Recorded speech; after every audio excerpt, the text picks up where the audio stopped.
If you have seen crime movies, you will see villains promising to give everyone a quick death.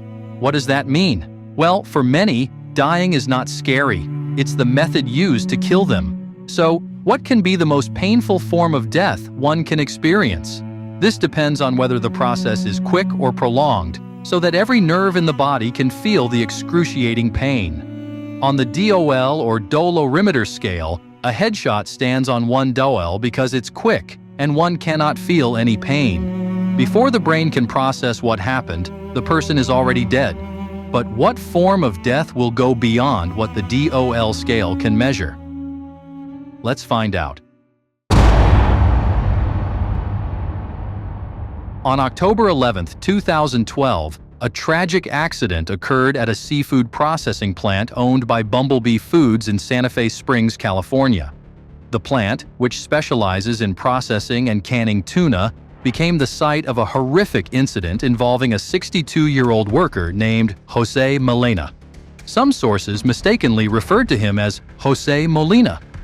On that day, Jose Molina, a seasoned worker at the plant, went missing during his shift.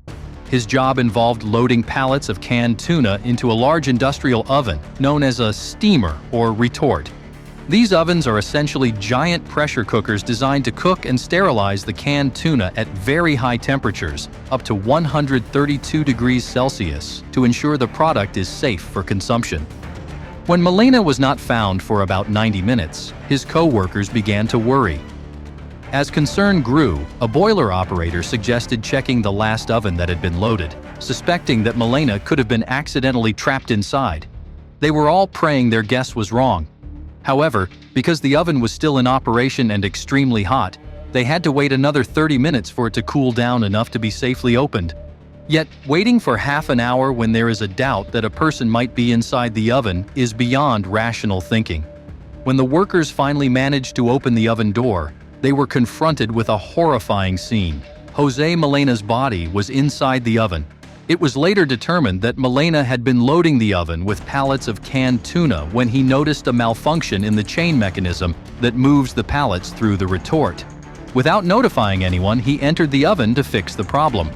Meanwhile, another worker, unaware that Molina was inside, assumed the loading process was complete. Believing the area was clear, this worker closed the oven door and started the cooking cycle. The oven, filled with approximately 12,000 pounds of canned tuna, began its automated heating process to sterilize the cans. Once the door was sealed and the cooking began, there was no way to stop the process quickly enough to prevent the oven from reaching its full temperature. Trapped inside, Jose Molina would have experienced severe burns almost immediately as the temperature rose rapidly. No one can imagine how his body would have burnt, with intense heat burning and melting his skin, muscles, and internal organs. He suffered a horrifying death, essentially being cooked alive inside the industrial oven. The incident shocked the local community and raised serious concerns about the safety protocols at the facility. Following an investigation, the California Division of Occupational Safety and Health cited Bumblebee Foods for several safety violations. The company faced a $74,000 fine for failing to implement proper safety procedures, such as the lockout-tagout protocol, which is designed to prevent machinery from being turned on while someone is servicing it. The investigation also found that employees were not adequately trained in safe work practices around dangerous equipment.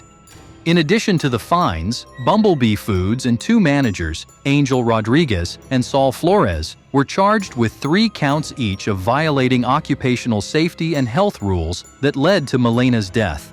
In 2017, Bumblebee Foods reached a settlement in which the company agreed to pay $6 million to resolve the charges. The settlement included $1.5 million to be paid to Jose Molina's family, $750,000 in donations to the District Attorney's Office Environmental Enforcement Fund, and the rest allocated for various fines, penalties, and safety improvements at the facility. On a pain scale, being cooked alive is considered unimaginably painful, rated at 105 points on the DOL scale, making it one of the most excruciating ways to die.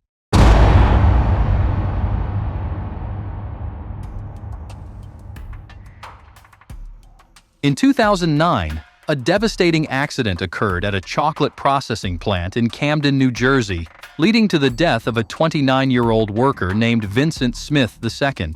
Vincent was employed by Cocoa Services, a company operating an illegal chocolate factory at the time.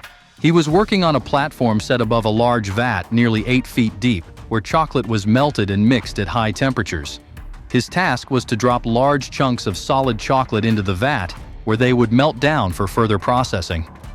On the day of the accident, Vincent stood on the platform directly above the vat, feeding chunks of chocolate into the molten mixture. The chocolate was heated to about 248 degrees Fahrenheit, a temperature hot enough to cause severe burns almost instantly. In a tragic turn of events, one of the mixer paddles rotating inside the vat struck Vincent, knocking him off balance. He fell directly into the vat of hot, molten chocolate. His co-workers acted quickly, shutting down the machinery to prevent further harm. However, the depth of the vat and the thick consistency of the chocolate made it difficult for rescuers to pull him out. It took them a full 10 minutes to rescue Vincent from the vat. Despite their quick response, Vincent suffered catastrophic injuries from the extreme heat and the impact of the mixer paddles. His body was severely mangled, and despite all efforts to save him, he succumbed to the extensive burns and injuries he sustained. An investigation into the accident uncovered multiple serious safety violations at the plant. The platform where Vincent was working was slippery due to splattered chocolate, and there were no safety barriers in place to prevent a fall into the vat. These safety oversights directly contributed to the accident.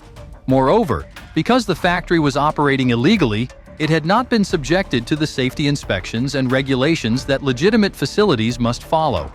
This tragedy starkly demonstrated the catastrophic consequences of neglecting workplace safety standards, but how painful this could have been. When burning alive is 105 on the DOL scale, burning in hot chocolate stands at 108 points, given that the hot chocolate covers the entire skin, activating all nerves and resulting in a pain one cannot put in words. Tragic accidents can happen anywhere, not just in industrial settings.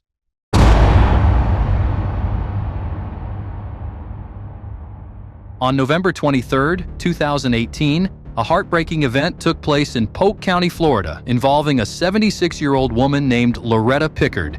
That day, a 911 dispatcher received a call from Loretta, who was home alone when she realized her house was on fire. Listen to her voice. I think my house is on fire, and I'm here alone, and I'm on a walker. The dispatcher asked the woman to leave the house while the firefighters' team was reaching. However, Loretta replied, "I couldn't, honey, as much as I wanted to," with a nervous laugh that revealed her helplessness. She had recently had surgery, which severely limited her mobility, making it nearly impossible for her to move quickly or get out without help. As thick smoke began to fill her house, her chances of escaping diminished even further. As the fire crew struggled down the rough country road leading to her home, Loretta's anxiety grew. She repeatedly asked if the help was really on the way and if they were sure they were coming to rescue her. The 911 recording captured the sounds of her coughing and wheezing, with the crackling of the fire growing louder and more intense in the background. Listen to her recorded voice.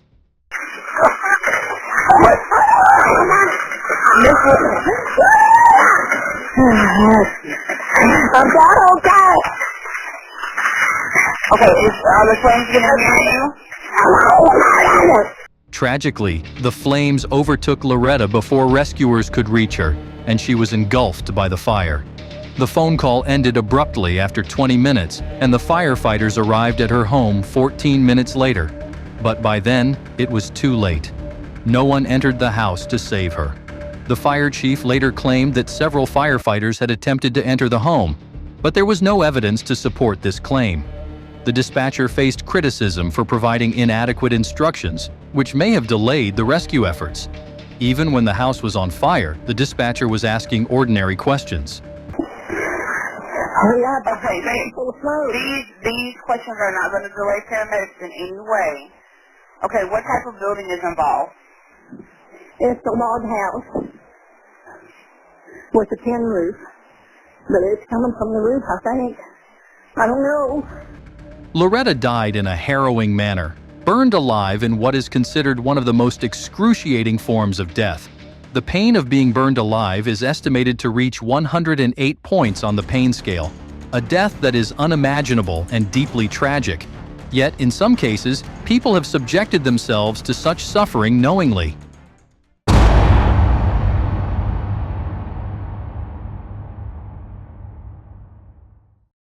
On June 11, 1963, several American journalists, including Malcolm Brown, gathered outside the Cambodian embassy in Saigon, Vietnam.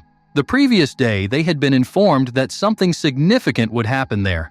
Buddhists were deeply offended by the South Vietnamese government's disrespect for their beliefs, so about 350 monks and nuns gathered for another peaceful protest.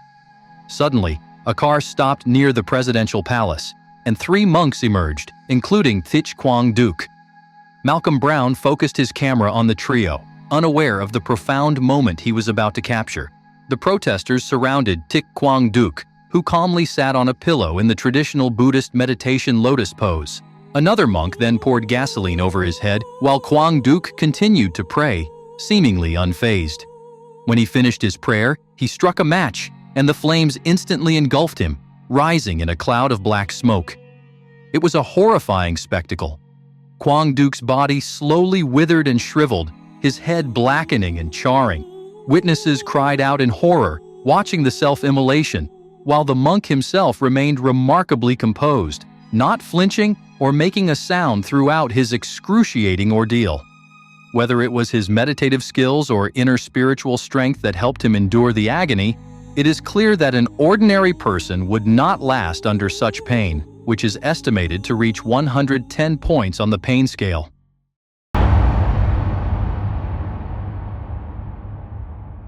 In 2007, a tragic accident took the life of 33-year-old Cecilia Cheng, a tourist from Hong Kong who had set out to climb Nyiragongo volcano in the Democratic Republic of the Congo.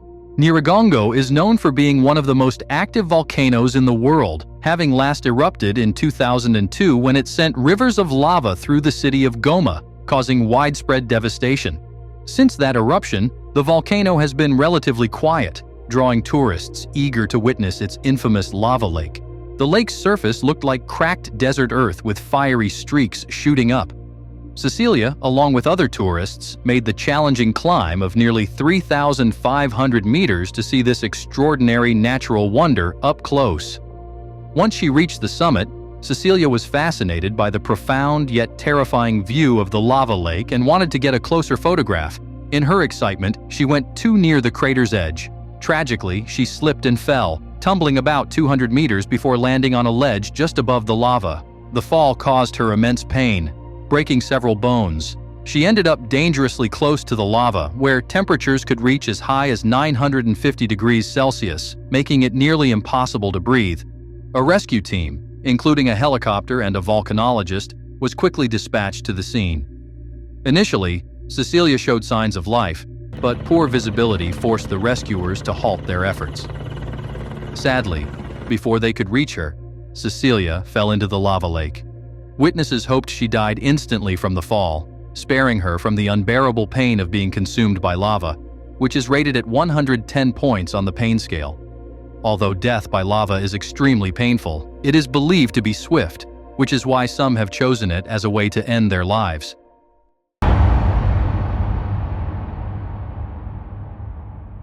A similarly tragic fate befell a schoolgirl named Kyoko Matsumoto in Japan in 1933. She climbed Mount Mihara, a volcano on the island of Izu Oshima, with a friend from school. Kyoko was in love with her friend, but during that era, same-sex relationships were harshly condemned in Japanese society. This societal pressure pushed Kyoko into deep despair, leading her to throw herself into the volcano's crater in front of her friend. Her death had a chilling ripple effect. By 1935, nearly 1,300 people had followed her example and jumped into Mount Mihara. In response, the Japanese government built barriers around the crater to prevent further suicides, but as history shows, people often find ways around such restrictions. On the pain scale, Kyoko Matsumoto's death stood at over 110 dial.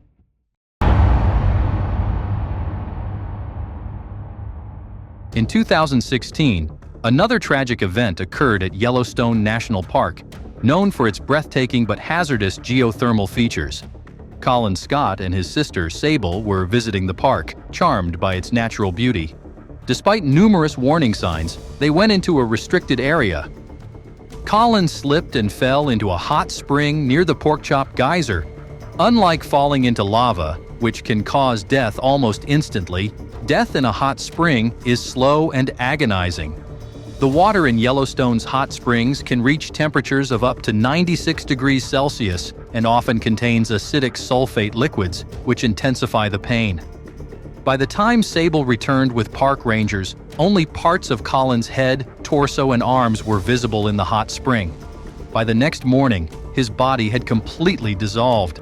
While this death was horrifying, it is still considered less excruciating compared to the most painful deaths on the pain scale, rated at 140 points.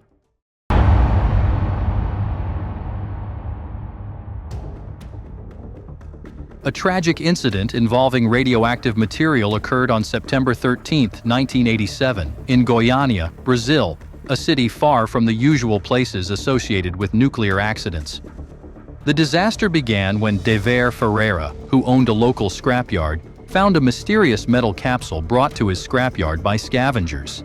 These scavengers had stolen the capsule from an abandoned radiotherapy institute that had been used for cancer treatments. Inside the capsule was a glowing blue powder that looked harmless and fascinating to Ferreira and everyone around him.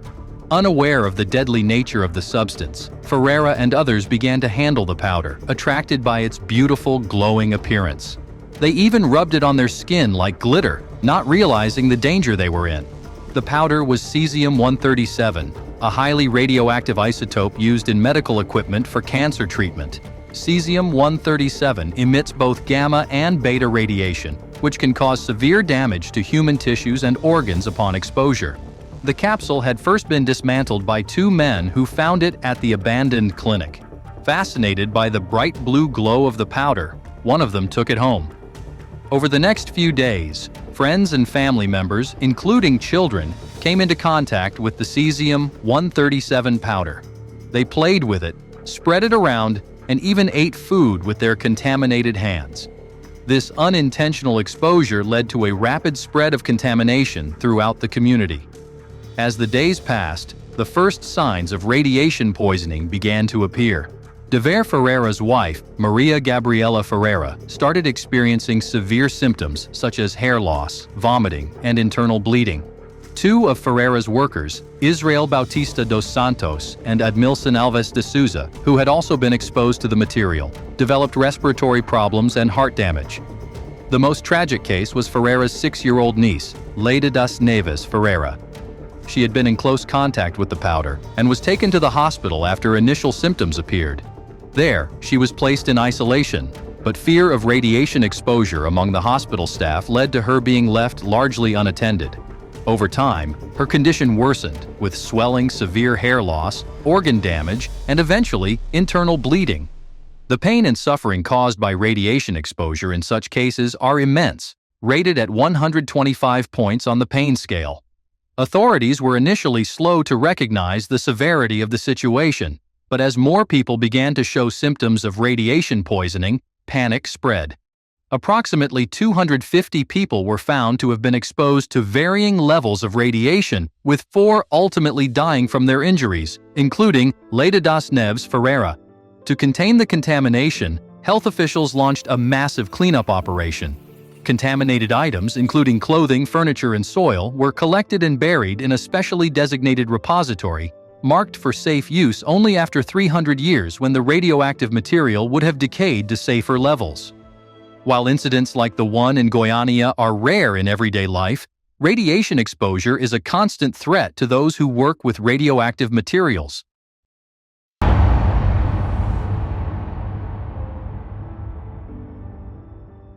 One of the earliest and most notable cases occurred on August 21, 1945, at the Los Alamos test site in New Mexico. Just weeks after the bombings of Hiroshima and Nagasaki, physicist Harry Daghlian was working with a plutonium core known as the Demon Core. While attempting to build a neutron reflector around the core using tungsten carbide bricks, Daghlian accidentally dropped one of the bricks onto the core, causing it to go supercritical, a state where a nuclear chain reaction becomes self-sustaining. Daglian was exposed to a lethal dose of 5.1 sieverts of radiation. Immediately after the incident, he felt a burning sensation in his hand, which had been closest to the core. Over the following days, the symptoms of acute radiation syndrome became more severe, including intense burns, blistering, and ulceration of the skin, as well as the breakdown of blood vessels and the gradual failure of his organs. Despite receiving extensive medical care, Daglian's condition continued to worsen, and after 25 days of intense suffering, he succumbed to his injuries. However, even this is not the most painful form of death that can stand at 140 on the Dahl scale. Well, skinning alive is rated to be the most excruciating form of death, and it's something one cannot get by accident, like radioactive exposure or falling into lava. This method of death was used in ancient times to ensure the victim felt pain to the core. This method involves removing the skin from a living person, exposing millions of nerve endings that are highly sensitive to pain. As the skin is peeled away, the pain receptors are continuously activated, sending overwhelming pain signals to the brain. The process is slow and deliberate, preventing the body from going into shock quickly and keeping the person conscious and in agony for an extended period. Additionally, the exposed muscles and nerves continue to send intense pain signals. The psychological terror of anticipating more pain adds to the physical agony. What's the most painful form of death in your opinion? Do you think the pain can be measured? Let us know your thoughts on the ancient punishment methods that were focused on amplifying and prolonging the pain. Would you like to watch more videos on horrific incidents, accidents, and unfortunate mishaps that people go through, increasing your adrenaline level? If so, subscribe to our channel and press the bell icon next to it. We bring thrilling videos on disasters and calamities which you should avoid. Thanks for watching, and until the next video, stay tuned.